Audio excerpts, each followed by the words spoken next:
Il y a des émotions positives et négatives. Le mot émotion veut dire exciter, susciter et montrer. Donc vous pouvez sentir vos émotions monter et commencer à aller dans une certaine direction. Et elles veulent vous voir trottiner derrière elles et faire leur volonté.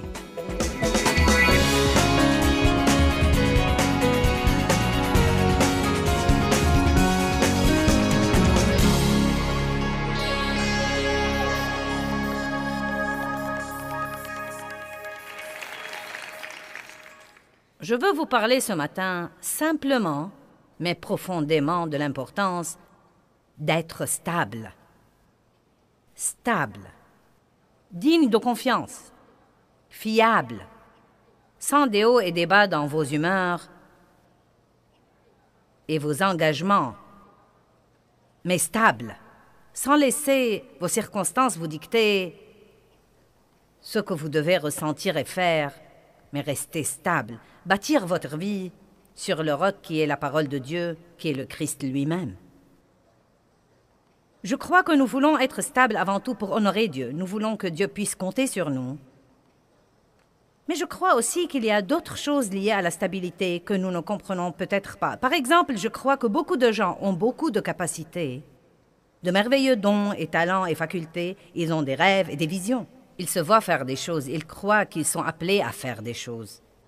Et pourtant, Dieu ne peut pas les leur confier. Maintenant, écoutez-moi. Dieu ne peut pas donner ses capacités, car ces personnes n'ont pas de stabilité.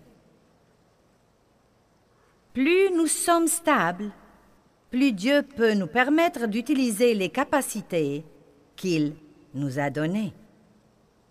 Vous voyez, quand j'ai commencé mon ministère il y a 30 ans et quelques, je donnais des études de la Bible à la maison.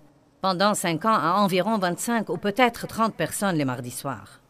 Et j'avais un appel sur ma vie pour faire ce que je fais maintenant. Mais Dieu ne m'a pas autorisé à l'époque d'utiliser tout le potentiel de cette capacité, car je n'avais pas la maturité spirituelle qui va avec elle. Et vous devez comprendre que vous risquez de faire du mal au même nombre de personnes que vous pouvez aider. C'est très important pour les autres que nous menons, que nous vivions la vie que nous disons que nous représentons. C'est très important, comme parents, que vous soyez stables devant vos enfants. Ils ne doivent pas vous voir malhonnête dans ce que vous dites ou faites. Les enfants voient les trucs. S'ils vous voient prendre un engagement et ne pas le tenir, s'ils vous entendent décrocher le téléphone et demander à quelqu'un, quand vous répondez au téléphone, dis-leur que je ne suis pas là, ils entendent ça, ils le voient. Ils savent quand vous êtes émotif et quand vous êtes radical. Ce n'est pas que nous devons être parfaits devant nos enfants tout le temps, bonté divine. Nous avons tous des sentiments et nous agirons parfois en conséquence. Mais malgré cela, nous devons nous améliorer tout le temps dans la gestion de nos sentiments et nos émotions au lieu de les laisser nous gérer. Non seulement par égard pour les gens qui nous entourent et que nos dons soient libérés, mais encore pour notre propre joie. Je n'aurai pas de joie si je ne peux pas me fier à moi. Je me rappelle ces jours-là où je ne savais jamais comment j'allais être d'un jour à l'autre. Et je n'aimais pas ça, parce que mes circonstances à l'époque me dictaient tout. Et c'était une malheureuse façon de vivre. Et c'est tellement malheureux pour les gens qui essayent de vivre avec vous et qui sont liés à vous. Mon père était un homme lunatique, d'humeur très instable, et on ne savait jamais ce qu'il allait faire d'une minute à l'autre. Et tout ce que je me rappelle en grandissant était la peur. Ma mère vivait dans la peur. Et je suis si contente d'avoir épousé un homme vraiment stable. Entre toutes les choses que Dave a apportées dans ma vie, il m'a appris la valeur de la stabilité. Non mais croyez-moi, cet homme est vraiment comme un roc. Je me souviens que j'étais une femme très lunatique à cette époque-là, au tout début de notre mariage. Et Dave me disait, après m'être un peu améliorée, il me disait, je me souviens quand je rentrais au travail le soir, c'est triste, il me disait, je me souviens que je roulais sur l'autoroute et je me disais, comment elle va être ce soir quand j'arriverai? Vous savez, ce n'est pas très amusant de vivre avec quelqu'un comme ça. Vous devez tout d'abord arrêter de trouver des excuses. Je n'y peux rien, je suis une personne émotionnelle. Eh bien, si tu supportais ce que je supporte, tu piquerais aussi des colères. Eh bien, je n'y peux rien, je ne peux vraiment pas me contrôler. Dieu ne nous demande jamais de faire quelque chose que nous ne pouvons pas faire. Mais nous ne ferons rien si on ne voit pas vraiment son importance. Est-ce que quelqu'un se rend vraiment compte de l'importance de devenir des individus vraiment stables? Vous comprenez? Amen. Tant de gens disent qu'ils veulent être promus, mais vous savez, à chaque nouveau niveau, vous allez faire face à un nouveau diable. Et si vous ne savez pas rester stable, quand vous êtes éprouvé et testé, même si Dieu vous promouvait, il vous rétrograderait la semaine d'après, car vous prouvez très vite que vous n'avez pas ce qu'il faut pour être où vous êtes. Dieu exige que ceux qui le servent fassent attention. Fassent attention à ce qu'ils font, fassent attention à ce qu'ils disent, qu'ils soient stables, sûrs, fiables, difficilement secoués et qu'ils contrôlent leurs émotions. Maintenant, nous sommes en guerre, pour ainsi dire. La Bible dit que les armes de notre guerre ne sont pas charnelles. Nous savons donc que nous sommes en guerre. C'est une guerre spirituelle. Nous avons un ennemi. Il s'appelle Satan. Et il nous attaque de beaucoup de façons différentes. Je viens de donner une série intitulée « Les stratégies de Satan » où j'ai parlé de ce trompeur. Il attaque nos pensées. Il est le destructeur. Il amène des circonstances dans notre vie dans l'espoir de détruire notre foi. C'est un dirigeant et un contrôleur. Il veut nous rendre passifs dans la prise de nos décisions et il nous manipule et nous empêche d'utiliser notre volonté pour prendre nos décisions d'après la parole de Dieu. Et il est l'accusateur des frères. Il nous tente de faire quelque chose de mauvais et nous accuse par après pour l'avoir fait. Amen. Donc nous avons un ennemi et il va lutter. Mais nous luttons dans la victoire. Nous n'essayons pas de remporter la victoire. En réalité, nous avons déjà la victoire. Le plus grand vit en nous. Nous sommes plus que conquérants. Nous avons été délivrés du royaume des ténèbres et transférés au royaume de lumière. Nous n'essayons pas d'avoir ces choses. Nous les avons déjà. Mais c'est important de pouvoir nous discipliner pour mener un style de vie stable et gérer nos émotions, tout comme nous devons contrôler notre bouche. Quelqu'un peut dire Amen? Tout comme nous devons contrôler notre pensée. Quelqu'un peut dire Amen? Nous devons également contrôler nos émotions. Pouvez-vous tous dire Amen? Vous pouvez vous lever le matin et penser que vous aurez une merveilleuse journée. Et si vous n'êtes pas stable émotionnellement, quelque chose peut arriver et vous faire exploser. Et tout à coup, cette journée, qui allait être merveilleuse à 8 heures, est complètement ruinée avant 9 heures, et vous passez le reste de la journée dans une frénésie émotionnelle. Mais ce ne devrait pas être comme ça. Dans 1 Chronique 12:33, quand David est allé à la guerre, il a demandé 50 000 hommes de différentes troupes.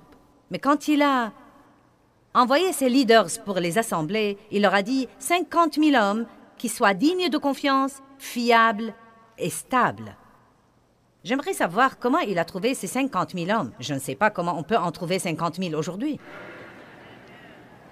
Mais c'était, à ce qu'il paraît, une chose à laquelle les gens faisaient beaucoup plus attention à l'époque et que nous ne faisons pas aujourd'hui. Beaucoup de valeurs que nous voyons dans la Bible, nous n'y faisons pas assez attention. C'est important de tenir ces engagements.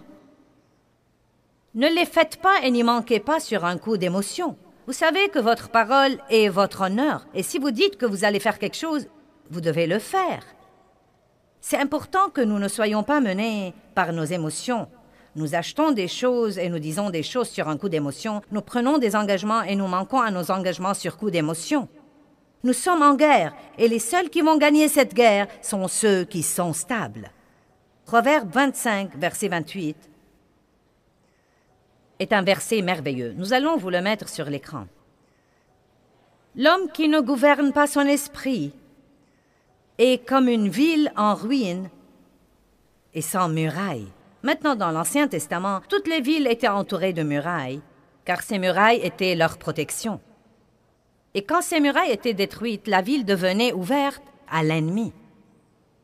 Eh bien, vraiment, cela veut dire que si vous ne gouvernez pas vos émotions, si vous Ne faites pas attention à vos pensées et à vos paroles si vous n'avez aucune autorité sur vous-même et que vous faites tout ce dont vous avez envie.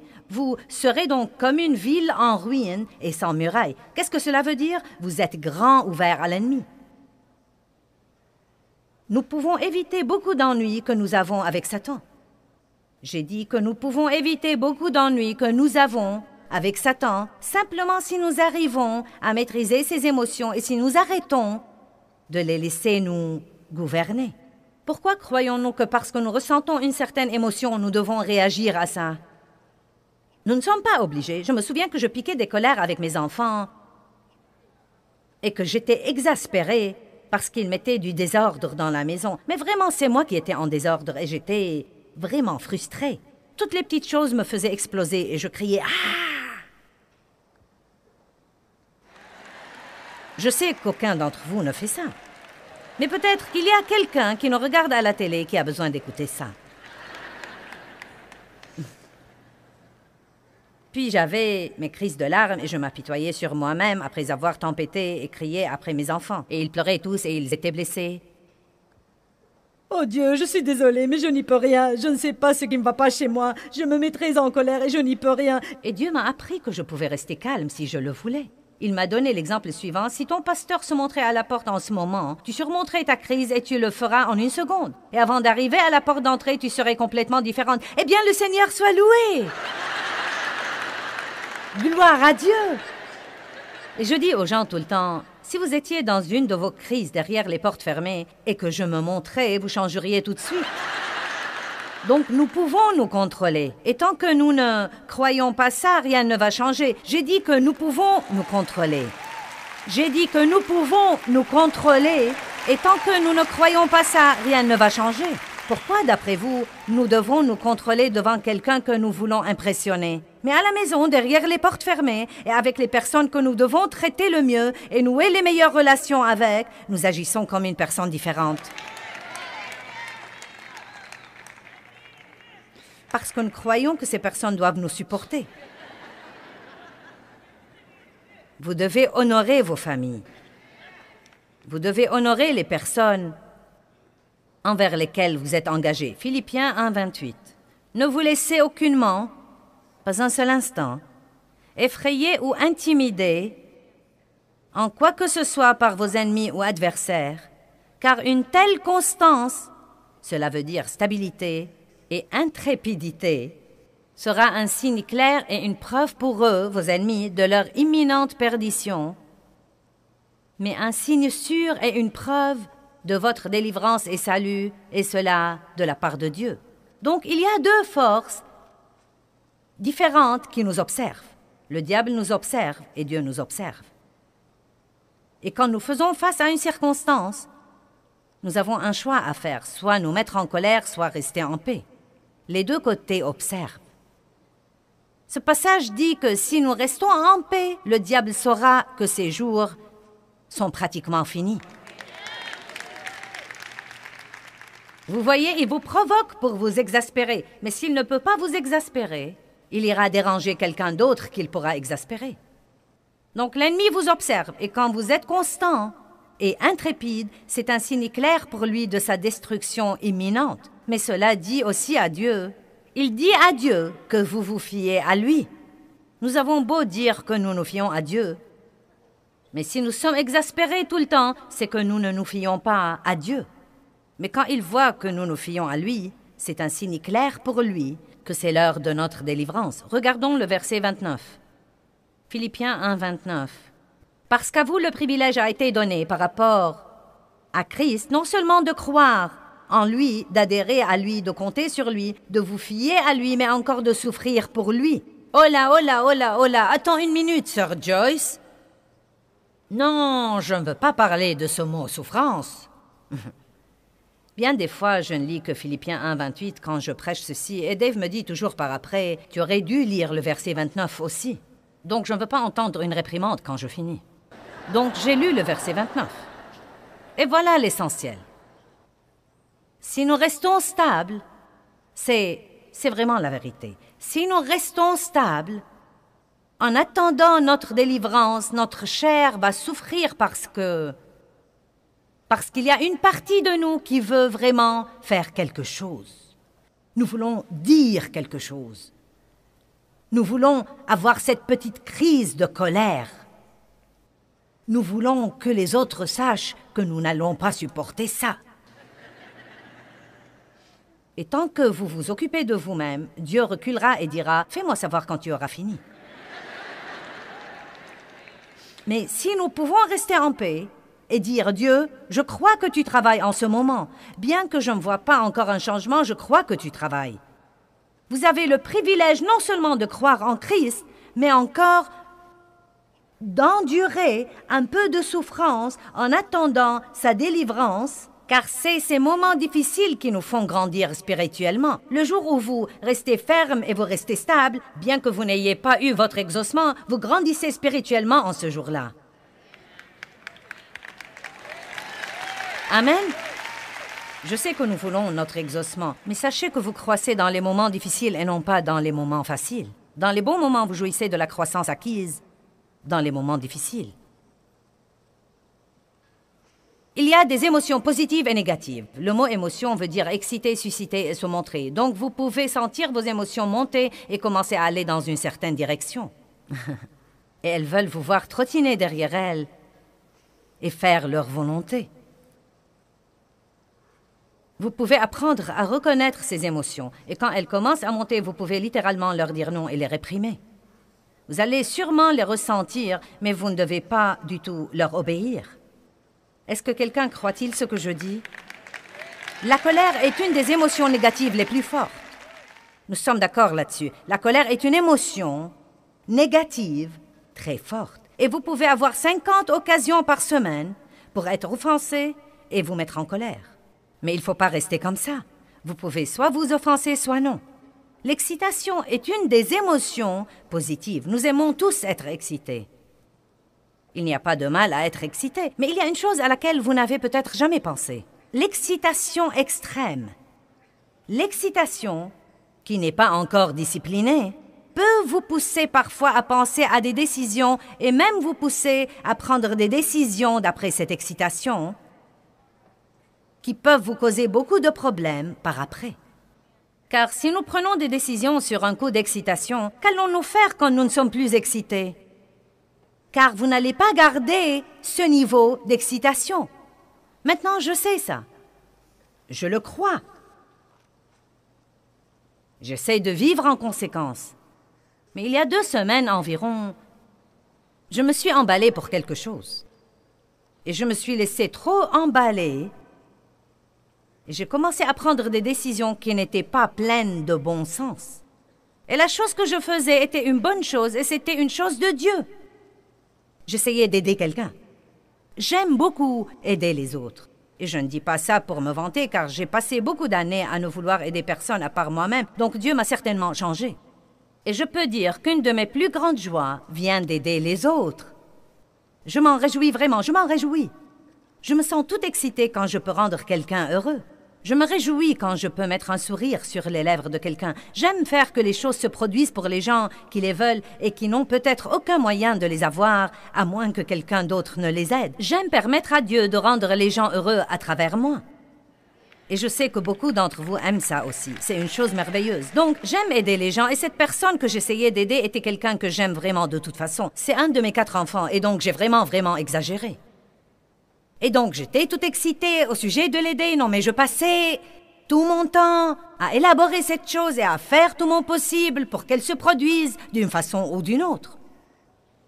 En un mot, l'essentiel, c'est que je ne prenais pas le repos qu'il me fallait. Je fonctionnais à un niveau émotionnel tellement haut pendant tant de jours que j'ai senti que j'appuyais à fond sur l'accélérateur. Et quand je m'allongeais la nuit pour dormir, je ne pouvais pas dormir. J'ai donc passé plusieurs nuits de 5 ou 6 heures de sommeil et ça ne marche vraiment pas pour moi. Non, mais j'ai appris il y a 4 ou 5 ans environ, quand j'ai commencé à vieillir de quelques années. Je ne suis pas vieille dans mon cœur, mais je prends tout simplement de l'âge. Je ne suis pas vieille, mais j'ajoute des années à ma vie. Et je me suis rendu compte que je devais faire les choses différemment si je voulais vraiment faire ce que je fais. Car quand je travaille très dur. Dieu me donne la grâce de faire ça. Je crois personnellement que Dieu nous couvre quand nous travaillons pour faire sa volonté. Mais je ne crois pas qu'il nous couvre quand nous faisons quelque chose d'insensé. Donc je le sais de Dieu. Dieu m'a donné un plan pour ma vie et ma santé. Je sais que je dois faire de l'exercice et je dois manger comme il faut. Je sais que je dois boire beaucoup d'eau. Je sais que j'ai besoin de beaucoup de repos. Et je sais que je dois rester équilibré en travaillant et aussi en m'amusant. Et je sais que chaque fois que je ne fais pas ça, j'ouvre une porte au diable. La Bible dit dans 1 Pierre 5, « Soyez bien équilibrés, car votre adversaire le diable rôde comme un lion rugissant, avec une faim féroce, cherchant qui il saisira et dévorera. » Donc quand nous perdons cet équilibre, nous ouvrons une porte à l'ennemi. Le point essentiel, c'est que même si vous faites une bonne chose, si vous la faites sur un coup d'émotion, vous pouvez toujours vous attirer des ennuis. Est-ce que quelqu'un comprend ce que je dis?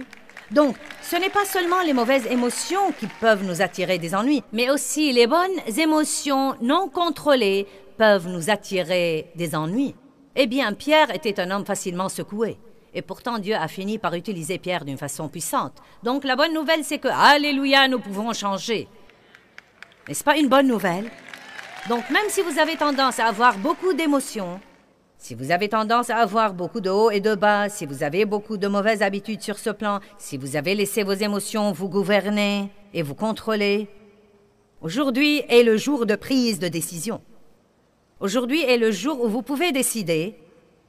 Je me fiche pas mal du temps que ça prendra. Je vais être une personne vraiment stable, digne de confiance, fiable, engagée. Je ne vais pas laisser mes émotions et mes sentiments me gérer. Je vais moi-même les gérer. Regardons Matthieu 16, à partir du verset 13. Jésus étant arrivé dans le territoire de Césarée de Philippe, demanda à ses disciples, « Qui dit-on que je suis, moi, le Fils de l'homme » Ils répondirent, « Eh bien, les uns disent que tu es Jean-Baptiste, les autres Élie, les autres Jérémie, ou l'un des prophètes. » Et vous, leur dit-il, qui dites-vous que je suis? Et Pierre répondit, tu es le Christ, le Fils du Dieu vivant. Jésus, reprenant la parole, lui dit, tu es béni, heureux et envié, Simon, fils de Jonas, car ce ne sont pas la chair et le sang, les hommes, qui t'ont révélé cela, mais c'est mon Père qui est dans les cieux. En ce moment, Pierre parlait d'une révélation de cœur que Dieu lui avait donné. Tu es le Christ, le Fils du Dieu vivant. Je crois que tu es qui tu dis que tu es. Maintenant, mettons le verset suivant là-haut. Et moi, je te dis que tu es Pierre. En grec, Pétros veut dire un grand roc, et que sur cette pierre, en grec, Petra, un roc énorme comme Gibraltar, je bâtirai mon église et que les portes de l'enfer ne prévaudront point contre elle. Or, Jésus est le roc. Et comme croyant en lui, nous devenons des pièces de ce roc. Et je crois qu'il y a un tel message ici parce qu'il dit, Pierre, cette chose qui t'a été révélée sur mon identité, si tu la maintiens, tu te fieras à moi. À ce moment-là, Pierre sera évidemment comme un roc. Il ne sera pas facilement déplacé et secoué. Car quand nous croyons vraiment à Dieu et que nous croyons qu'il est avec nous et que nous croyons vraiment qu'il peut tout faire et que nous croyons qu'il nous aime vraiment, si nous croyons vraiment la parole de Dieu, quelle que soit la circonstance qui vient contre nous, nous serons sûrement comme un roc car nous saurons que c'est Dieu qui commande. Et comme Pierre, nous pouvons reconnaître ça dans l'Église et applaudir. Pierre fonctionnait d'après une révélation. Tu es le Christ, le Fils du Dieu vivant. Et je peux prêcher ceci aujourd'hui de tout mon cœur et vous serez tous d'accord et vous direz « Amen, Amen, oui, oui, Dieu peut tout faire. » Mais en face d'une difficulté, la situation sera un peu différente. Jésus lui a dit, tu es une pièce de ce roc, et sur ce roc je bâtirai mon église, et les portes de l'enfer ne prévaudront point contre elle. Je veux que vous vous rendiez compte que si vous pouvez rester stable, les portes de l'enfer ne prévaudront pas contre vous. C'est juste là, dans la parole de Dieu. Si vous restez stable et ferme, les portes de l'enfer ne prévaudront point contre vous. Puis il dit, et je vous donnerai l'autorité. Tout ce que vous lirez sera lié, et tout ce que vous délierez sera délié. Du point de vue de la stabilité, nous avons le pouvoir et l'autorité sur le diable. C'est pourquoi c'est si important tous les jours de chausser la paix. C'est le seul moyen dont vous pouvez vaincre le diable. Si vous n'avez pas la paix, vous n'aurez aucune puissance. Amen. Proverbe 25, verset 28 dit « L'homme qui ne gouverne pas son esprit ressemble à une ville qui est en ruine, une ville sans murailles. » Cela veut dire que nous sommes sans protection. Je ne crois pas que nous puissions imaginer, sans des études minutieuses sur ce plan, à quel point c'est important d'être stable dans toutes les situations.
lụt nước lũ bắt cá giữa đường biển trời